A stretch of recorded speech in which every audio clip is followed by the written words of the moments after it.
ഈ ആംബുലൻസിൽ ഉപയോഗിക്കുന്ന സൗണ്ടുകളെ കുറിച്ച് നോക്കാം. മെയിനായിട്ട് 4 സൗണ്ടുകളാട്ടോ ഉള്ളത്. അപ്പോൾ അതിൻ്റെ അകത്ത് ഫസ്റ്റ് വരുന്ന സൗണ്ട് വേയ്, വഴി നൽകുക, പാത കാട്ടുക എന്നൊരു സൗണ്ടാണേ.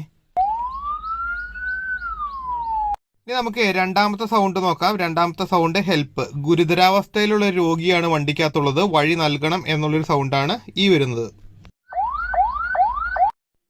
മൂന്നാമത്തെ സൗണ്ട് ഏതാണെന്ന് വെച്ച് കഴിഞ്ഞാൽ ഹെൽപ്പ് ടു, അതായത് വളരെ ഗുരുതരാവസ്ഥയുള്ള രോഗിയാണ് വരുന്നത്, അടിയന്തരമായിട്ട് വഴി നൽകണം, മറ്റു വാഹനങ്ങൾ ഒതുക്കി നിർത്തണം എന്നുള്ളൊരു സൗണ്ട്.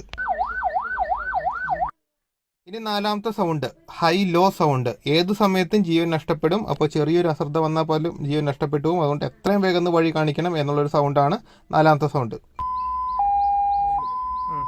അപ്പോൾ ഇതൊക്കെയാണ് കേട്ടോ ആംബുലൻസിൽ ഉപയോഗിക്കുന്ന 4 സൗണ്ടുകൾ. അപ്പോൾ എല്ലാവർക്കും മനസ്സിലായി എന്ന് വിചാരിക്കുന്നു. അപ്പോൾ ഈ സൗണ്ടുകളൊക്കെ കേട്ട് കഴിഞ്ഞാൽ ഒന്നെല്ലാം ഓർത്ത് വെക്കുക. അതുപോലെ തന്നെ ആ രോഗിക്ക് വേണ്ടിയിട്ട് ഒന്ന് ചെറുതായിട്ടെങ്കിലും ഒന്ന് പ്രാർത്ഥിക്കുക.